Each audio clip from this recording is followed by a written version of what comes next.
afternoon, everybody. Today, I am here with three gentlemen.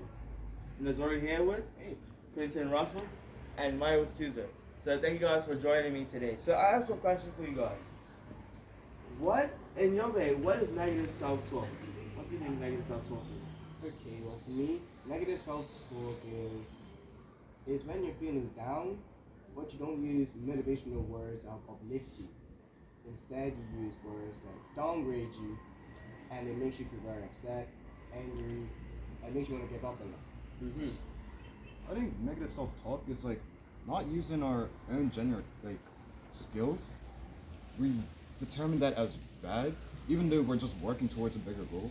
We use bad words to describe what we just went through, even though we're going to the grave. Miles?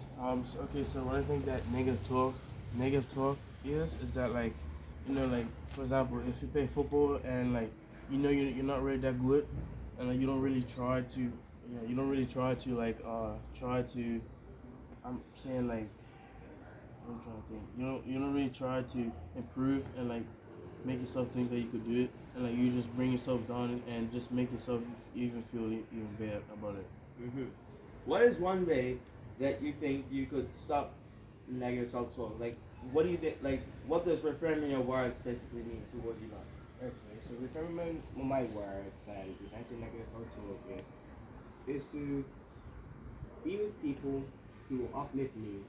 I also know that there is someone up there who also uplifts me in every single way. Bible, and me just being in nature, talking to them any way I can.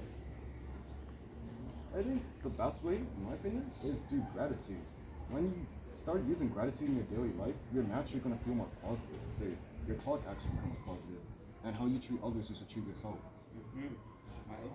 So I think that one way to improve self-talk, like you should just bring yourself up and like if you messed up, don't make you go down.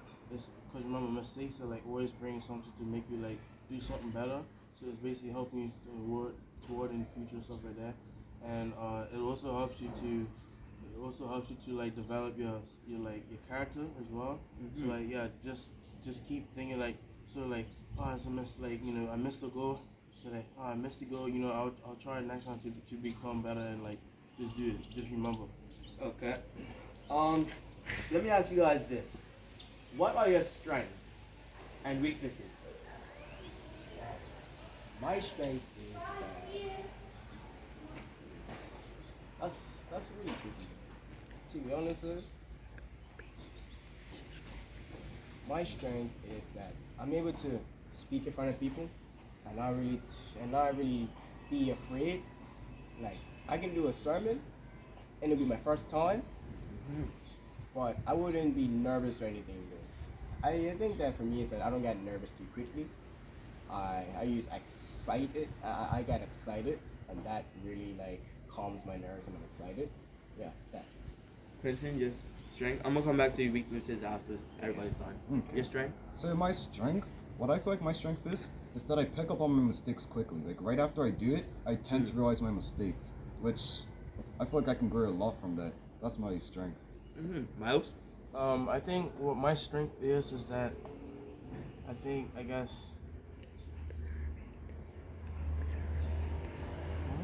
You're very observant. You're very observant. Oh, okay. Okay, sorry. What I think that my strength is that like I'm very observant in doing things like I guess like just seeing anything what's wrong and like I know how to fix it. I would make some scenarios of like how to fix the stuff like I think that's my strength. All right. So, what are your weaknesses? A weakness of mine is that there are times where I do get overly confident, and that happens a lot through with school.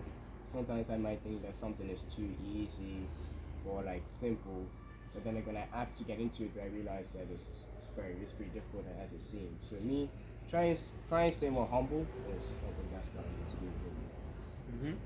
Okay. So what I think is one of my weaknesses is that sometimes I don't actually fix that issue that I'm doing. Like even though I spot it, I tend to just live in it, which is not very good at all. I know one of my weaknesses is like speaking in front of like large crowds like that.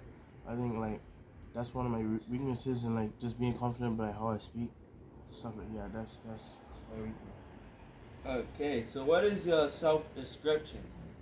Self-description. Could you probably explain that a little bit? So basically, like, what do you describe yourself as, basically? Me? I mean, I describe myself how the Lord describes me. You know, like how I talk, how I act in front of people, like my friends. I try to live a life of how the Lord wants me to live and act how the Lord would want me to act. Mm-hmm. Though sometimes I do slip up there. But yeah, I describe myself as how the Lord would. Mm-hmm. Yeah, that's kind of a tricky question because there's not really an easy way to answer that. It's always going to be your opinion versus others. But honestly, how I view myself is trying to be more open-minded, like just be more empathetic and look at other people's experiences and base my life off of that. Miles? I think it's for me. I think it's like if someone's trying to don't have any friends, like if someone's like real insecure about something, I think I could just like I would have like try to help them out, and I think what I like doing is just helping anyone that like needs help in like life and stuff like that. Yeah. Okay. What is growth discipline to you guys? What does that mean? Growth and discipline? What that means to me, I'm gonna go with growth first. Growth is when, as Miles said before, where you mess up and you work hard and you build yourself. Discipline is when you already know what you have to do and you get right on it. Like you don't need anything to try to get you to do it. You already want to do it yourself. And I think that's what God really likes about us in those times. Can you repeat it one more time? What does growth discipline mean to you? What I believe growth discipline means to me is that we build our experiences through life, and through those experiences, we can either determine those are negative and bad or good and like positive. So I try to use the positive ones, even though sometimes I mess up. But that's why we stay disciplined. We need to get ourselves locked into that cycle of keep doing good and just being consistent. For me, I think discipline, like self-discipline, is know that everyone's not perfect, and like anyone's not better than the other person. So like I think one important thing for me is to be humble about yourself, and just discipline, like be mature in everything what you like trying to do, or like have like a nice like a developed mind or mindset, like what you're trying to do, like towards like your future or anything like that. I think also like the way how you act, like it shows a difference to people as well, like difference, like teachers, like if you're trying to be a prefect and like you're just doing all this nonsense and stuff like that, the teachers would think that like you're not really set for a prefect. But like if you try to set example and just be like a leader to anyone else in the school and stuff like that, like I think they will think that they'll actually assume that you have like a nice mindset and stuff like, and like a mature way of like seeing things. What does outside influence mean to you guys? Outside influence? Yeah. Good or bad? Doesn't matter. Doesn't matter. It don't matter, to be honest. Okay, well, good In a good way, actually. In a good way. Okay. Good outside influences, as I also said earlier, surrounding yourself with people that want to see you grow. Surrounding yourself with people that also have the same goals as you. Well, not too much of the same goals, but like want to also achieve. You shouldn't want to hang around people that want to achieve less. You should always hang around people that want to be more and want to see you do more. Yeah, mine's is pretty similar to Missouri, but it's not just people that want to see you grow, but like people that already went through that experience. You tend to gravitate and like push yourself higher when you associate yourself with those type of people. They're already at a high level, so you're catching up with them. Right. Can you repeat the question real quick? What does outside influence mean to you in a good way? Okay, in a good way, outside influence is like how you look at someone on TV, like an actor, and like you think that you know, you it's like the auto or stuff like that. Like you think that like, you know, they're really good, like they're like good looks and stuff like that. That's one. I think that's one thing of like good outside influence. One thing is like, you know, who you hang around with, like your friends, like if your friends, they, you know, be good like in church, or like they listen, they don't like play around stuff like that. That I think that actually like just starts mentoring your brain, and you want to like start acting like them. Okay, last question.